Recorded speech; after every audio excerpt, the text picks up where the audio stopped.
بسم اللہ الرحمن الرحیم. ناظرین السلام علیکم. میں ہوں آپ کا میزبان صابر شاکر وفاقی. دارالحکومت اسلام آباد سے ایک اہم خبر آپ کو دیں گے جی، اور وہ ہے کہ corps commander Peshawar left general Faiz Hameed صاحب کا ٹاکرا ہوا ہے. اور ٹاکرا کہاں ہوا ہے؟ وزیر اعظم شہباز شریف صاحب سے اور باقی وزراء کے ساتھ اور پھر کچھ اور جماعتوں کے ساتھ باقاعدہ طور پہ اور انٹریکشن ہوا. اور انٹریکشن میں کیا باتیں ہوئیں وہ بھی ذرا آپ کو بتاتے ہیں. اور ایک طرف جنرل فیض حمید صاحب کے خلاف کمپین لانچ کی جاتی ہے، ان کو برا بھلا کہا جاتا ہے اور نام لے کے کہا جاتا ہے، اور اس وقت بھی موجودہ حالات میں بھی. اور دوسری جانب پھر ان سے ملاقاتیں بھی کیے جاتے ہیں، بریفنگ بھی لی جاتی ہے، ان سے مشورے بھی کیے جا رہے ہیں، ان سے رہنمائی بھی لی جاتی ہے. تو یہ سب آخر ہو کیا رہا ہے، یہ میں ذرا آپ کے ساتھ گوش گزار کرتا ہوں. اور دوسرا یہ بھی ہے کہ عمران خان صاحب کو قابو کرنے کے لیے ابھی تک معاملات چل رہے ہیں اور مختلف طریقے اختیار کیے جا رہے ہیں. اور ایک جنرل پرویز مشرف صاحب نے بھی ایک منصوبہ ناکام بنا دیا ہے بستر مرگ پر لیٹے لیٹے بھی، اور وہ سیدھے نواز شریف صاحب کو نقصان پہنچا ہے. پرویز مشرف صاحب کے ایک اقدام سے ان کو ہوش آیا ہوگا. پرویز مشرف صاحب کو جب بتایا ہوگا کہ ان کے ایک فعل سے نواز شریف صاحب کو فائدہ پہنچ سکتا ہے، تو انہوں نے بھی ظاہر کچھ سوچا ہی ہوگا. تو لہٰذا انہوں نے ایک فیصلہ کیا، اور جو فیصلہ کیا اس کے نتیجے میں نواز شریف صاحب کا بھی پلان تھوڑا سا گڑبڑ ہو گیا ہے. یہ ساری باتیں آپ سے کرتے ہیں، لیکن سٹارٹ لیتے ہیں جی کچھ ایسے اقدامات سے جو کہ کیے ہیں کمپنی ہے موجودہ اس نے. تو سب سے پہلے تو ایک دو چھوٹی چھوٹی خبریں لے رہے ہیں کہ کیا کیا ہو رہا ہے. پہلی تو یہ ہے کہ غالباً نیب جو ہے، نیب آرڈیننس، ترمیمی آرڈیننس وہ ہو گیا ہے. آپ کو پتہ ہے کہ اس کو لاگو کر دیا گیا ہے، نافذ العمل ہے. پریزیڈنٹ آف پاکستان نے واپس بھیج دیا تھا، سپریم کورٹ میں وہ چیلنج ہو رہا ہے. اب یہ ہے سٹیٹس یہ ہے کہ چیئرمین نیب کوئی نہیں ہے، اور چیئرمین نیب نہیں ہے تو نیب جو ہے وہ غیر فعال ہے. اب ڈپٹی چیئرمین لگایا جائے گا. ڈپٹی چیئرمین کس نے لگانا ہے؟ چیئرمین نیب کی اپائنٹمنٹ کے لیے تو اپوزیشن لیڈر سے مشاورت ضروری ہے وزیر اعظم کی. اس میں راجہ ریاض صاحب اور شہباز شریف صاحب انتہائی تکلیف دہ قسم کی مشاورت کر رہے ہیں اور اتفاق نہیں ہو رہا، اور بڑے ایک دوسرے ڈٹے ہوئے ہیں جی. راجہ ریاض صاحب جو ہے، اور چیئرمین نیب کا انتخاب نہیں ہو رہا. پیچھے زرداری صاحب ہیں، زرداری صاحب اپنا بندہ لانا چاہ رہے ہیں. بہرحال اب ڈپٹی چیئرمین کا اپوائنٹمنٹ ہونی ہے. اب وہ کرنی ہے فیڈرل گورنمنٹ نے، یعنی کہ شہباز شریف صاحب نے. تو اب شہباز شریف صاحب اپنا ڈپٹی چیئرمین جو ہے وہ اپوائنٹ کریں گے، اور جب تک چیئرمین نیب کا تقرر نہیں ہوگا، ڈپٹی چیئرمین ہی اصل میں قائم مقام چیئرمین نیب ہوں گے. یعنی کہ چیئرمین نیب کے تمام فرائض سر انجام دیں گے، تمام اختیارات استعمال کریں گے. لہٰذا ڈپٹی چیئرمین کا انتخاب ہو جائے گا جی، اپوائنٹمنٹ ہو جائے گی. اور جب اپوائنٹمنٹ ہوگی تو نیب کے اندر جتنے بھی معاملات ہیں وہ سیٹ کرنے کی کوشش کی جائے گی. اور اس سلسلے میں اطلاعات یہ ہیں کہ شہباز شریف صاحب ہولی سولی ایبسولیوٹ اتھارٹی یوز کریں گے، کسی سے کوئی مشاورت نہیں کریں گے. یہ تو ایک ہو گئی آگے بڑھنے کی کوشش. اس کے بعد اگلی جو خبر ہے وہ ہے کہ عمران خان صاحب کے خلاف بغاوت کا مقدمہ تھا، وہ بری ہو چکے تھے. باقی بھی پریزیڈنٹ آف پاکستان ڈاکٹر رائف علی صاحب دیگر وزراء بری ہو گئے ہیں. اس وقت آپ اندازہ کیجئے، اس وقت جو دو تھے پروسیکیوٹر، وہ جو پروسیکیوٹر تھے اس وقت، ان کو ڈسمس کر دیا گیا ہے. اور ان کو اس لیے ڈسمس کیا گیا ہے کہ انہوں نے عمران خان کی برریت کی حمایت کی تھی. اور اس میں خاص طور پہ جو دو پروسیکیوٹر تھے، اسپیشل پروسیکیوٹر سلطان گرائے صاحب اور فاخرہ عامر سلطان، ان دو کو فارغ کر دیا گیا ہے، اور نئے لگائے جائیں گے تاکہ آئندہ ایسی کوئی حرکت نہ کی جائے. تو مطلب یہ ہے کہ خان صاحب کو کسی نہ کسی طریقے سے قابو کیا جائے. پھر چیئرمین اگلی جو ہے کہ آرمی چیف کی اپائنٹمنٹ کے بارے میں بھی خبریں آ رہی ہیں، اور آرمی چیف نیا کون ہوگا، کب اپائنٹمنٹ ہوگی، اس کے بارے میں بھی کافی چیزیں آ چکی ہیں اور منظر عام پہ. اور وہ ہے کہ اکتوبر تک، وہ کہتے ہیں جی اس مہینے کے اس سال کے اکتوبر تک نئے آرمی چیف کی اپائنٹمنٹ کر دی جائے گی. اور یعنی کہ ہونی تو نومبر میں ہے لیکن اکتوبر میں کی جائے گی. اور نوٹیفیکیشن ظاہر ہے پہلے ہو جائے گا، یہ ہے پلان۔ اور اس کے لیے رانا ثناء اللہ صاحب جو وزیر داخلہ ہیں، حالانکہ وزیر دفاع کو بولنا چاہیے تھا، خواجہ آصف صاحب کو، وہ بھی نہیں بولے، وزیر اطلاعات بھی نہیں بولے، تو رانا ثناء اللہ صاحب نے یہ بات کی ہے۔ انہوں نے کہا جی اکتوبر تک ہم نئے آرمی چیف کو اپوائنٹ کر دیں گے اور اس کے مطابق پھر اگلی کام کیا جائے گا۔ پھر ایک اور بھی بات کی ہے رانا صاحب نے، اور رانا صاحب نے یہ کہا ہے کہ عمران خان صاحب کو کوئی نہیں ہے، کسی قسم کا کوئی زندگی کو ان کو خطرہ نہیں ہے، اور یہ ساری باتیں جو ہیں وہ درست نہیں ہیں، اور اس لیے انہوں نے کہا ہے کہ ان کے خلاف بغاوت کا مقدمہ بھی چلنا چاہیے، اور ان کو گرفتار بھی ہونا چاہیے، اور ان کو فل ڈوز دینی چاہیے اگر ان سے کوئی رائے لی جائے۔ تو یہ صرف یہی نہیں ہے کہ رائے لی جائے، بلکہ پلاننگ یہی تھی، ابھی بھی ہے، کہ کسی بھی طریقے سے عمران خان صاحب کو جو گرفتار ایک دفعہ اگر کر لیا جائے تو زیادہ بہتر ہے، اور ان کی جو تحریک ہے وہ خود بخود ہی دم توڑ جائے گی۔ اس کی وجہ یہ ہے کہ جولائی کے وسط میں نے آپ کو بتایا تھا ضمنی الیکشن کا انتظار کیا جا رہا ہے 17 جولائی، اور 17 جولائی کے بعد کسی بھی وقت نتیجہ دیکھتے ہوئے، یہ بات ذہن میں رکھیے گا، نتیجہ دیکھتے ہوئے جو 17 جولائی کا ضمنی الیکشن کا ہوگا، اس کے اکارڈنگلی پاکستان کی اگلی جو سیاست ہے پاکستان کی، وہ اس پہ منحصر کرتی ہے۔ اگر ضمنی الیکشن میں بے دریغ قسم کی جو دھاندلی جس کا پلان ہے اگر کی گئی تو ایک طوفان آئے گا، اور پھر کسی کا بھی وہ پیمانہ صبر سارا لبریز ہو چکا ہوگا۔ اور اگر اس میں دھاندلی نہ کی گئی، اور جیسا کہ سرویز اور خفیہ اداروں کی اطلاعات ہیں، اس میں پی ٹی آئی کی کامیابی ہوئی اور ان کی حقیقی جیت کو شکست میں بدلنے کی کوئی کوشش نہ کی گئی، تو شاید کوئی تھوڑا سا سپیس مل جائے، ادروائز نہیں ملے گی۔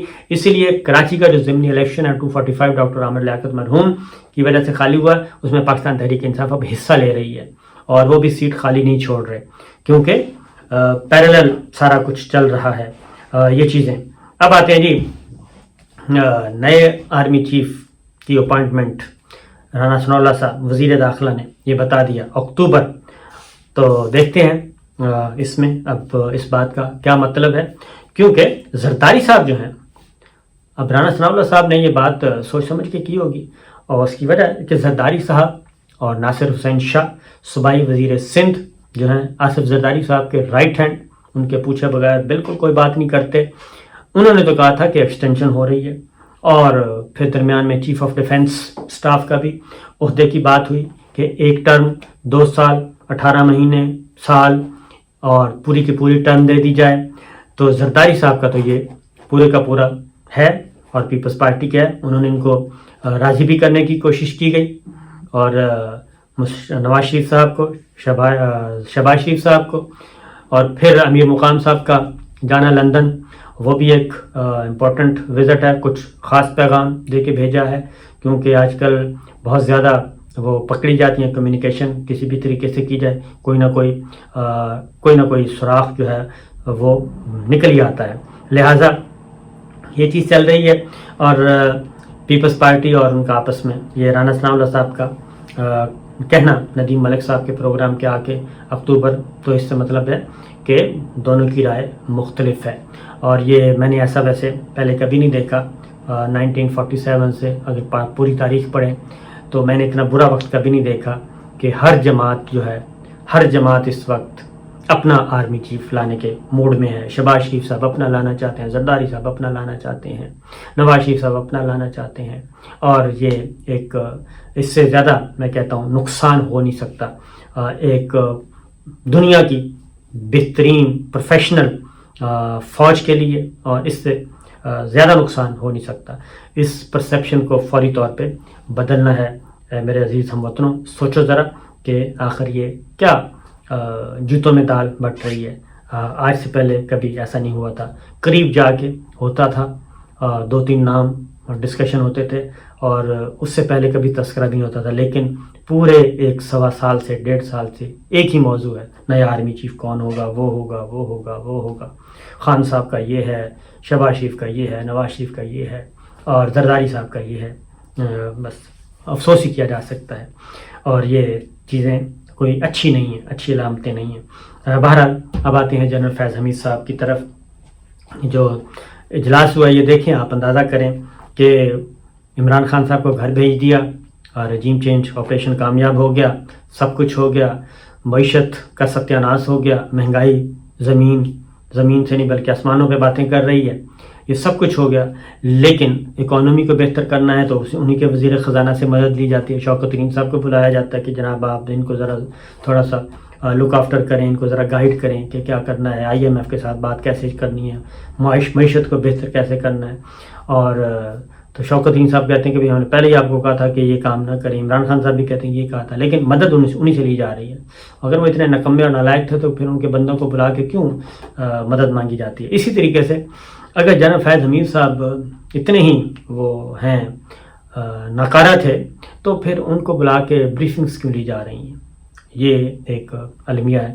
تو یہ جو اجلاس ہوا تھا جی، قومی پارلیمانی کمیٹی کا نام دیا گیا، حالانکہ وہ پارلیمانی کمیٹی تو نہیں تھی، اس میں کامل علی آغا صاحب پاکستان مسلم لیگ ان کو بھی نہیں بلایا گیا تھا، اور بہت سارے ممبرز کو نہیں بلایا گیا تھا، اس کو مزید کلوز ڈور کر دیا گیا تھا، اور صرف آپ یوں سمجھیں کہ انتہائی مختصر کر کے وہ کابینہ کی کمیٹی آپ کہتے ہیں، پارلیمانی لیڈرز کو انوائٹ کر لیا گیا تھا، تو اس میں بریفنگ دی گئی، وہی بظاہر جو ہے کہ جی افغانستان میں جو مذاکرات ہوئے تھے تحریک طالبان کے ساتھ، اس پہ ساری بات گفتگو ہوئی، اور ایک تو واضح طور پہ جنرل فیض حمید صاحب سے بریفنگ لی گئی، ان کو بھی خاص طور پہ، کیونکہ یہ سارے کا سارا جو جب ہو رہا تھا، اشرف غنی صاحب کابل جو ہے وہ فال ہوا، تو اس وقت کون تھے؟ اس وقت سارے کے سارے جو افغان طالبان کے ساتھ اور یہ بیک ڈور چینل جتنے بھی ایکٹیو تھا وہ اس وقت DGI جنرل فیض حمید صاحب سے، اسی لیے عمران خان صاحب کہتے ہیں کہ اس وجہ سے بھی ان کو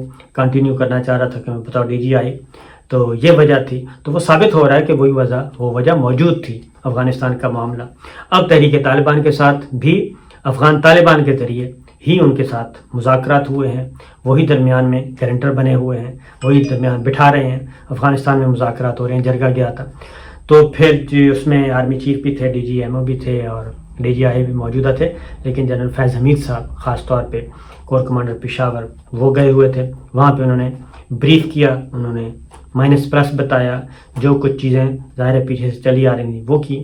یہ ایک امپورٹنٹ ہے کہ کسی بھی طریقے سے، تو اس میں جو 3-4 باتیں کلیئر کی گئی ہیں۔ نمبر 1 یہ کہ فاٹا جو ہے قبائلی علاقہ جات، وہ بالکل فیصلہ واپس نہیں لیا جائے گا، تحریک طالبان کا یہ مطالبہ مسترد کر دیا گیا ہے۔ پھر جو بات پھنسی ہوئی ہے وہ ہے کہ APS کے جو مجرم ہیں دہشت گرد، ان کے ساتھ کیا سلوک کیا جائے گا، کیونکہ وہ کہتے ہیں ان کو بھی چھوڑیں، اور بھی کچھ موسٹ وانٹڈ وہ بھی اندر ہیں، ان کو چھوڑا جائے، تو وہاں پہ ابھی تک معاملات پھنسے ہوئے ہیں۔ تو یہی ساری چیزیں پیپلز پارٹی اپوز کر رہی ہے، اور قومی سلامتی کمیٹی کے اجلاس کے بعد کی جو تصویر ہے وہ اگر آپ دیکھیں تو وہ بھی کافی بجھی تمام کے چہرے ہیں، اس سے اندازہ ہوتا ہے کہ حالات کوئی اتنے اچھے نہیں رہے اندر۔ بہرحال بظاہر جو سرکاری بیان ہے وہ یہی ہے کہ تمام اتحادی اور سب متفق ہیں کہ بات چیت کی جائے، لیکن بات چیت کے لیے تو ہیں، لیکن ان کے جو مطالبات ہیں کیا وہ سارے کے سارے اسی طریقے سے مان لیے جائیں جیسے وہ کہہ رہے ہیں؟ اگر وہ سارے کے سارے مطالبات اسی طریقے سے مانیں تو پھر جو کچھ خون بہا اور جو کچھ ہمارے جوانوں کو کس طریقے سے مار کے اور ان کے سروں کو فٹ بال بنا کے کھیلا گیا، تو یہ سارا کچھ کیا ہوگا؟ تو یہ کوئی آسان ہدف نہیں ہے مذاکرات کو کامیاب کرنا۔ بہرحال جنگ بندی موجود ہے، ریزنیبل وے میں آئین پاکستان کو تسلیم کیا جائے اور کسی بھی مجرم کی رہائی کا مطالبہ نہ کیا جائے، اور پھر تو ہے، ادروائز تو یہ زیادہ نقصان ہوگا۔ اجازت دیجیے، اللہ حافظ۔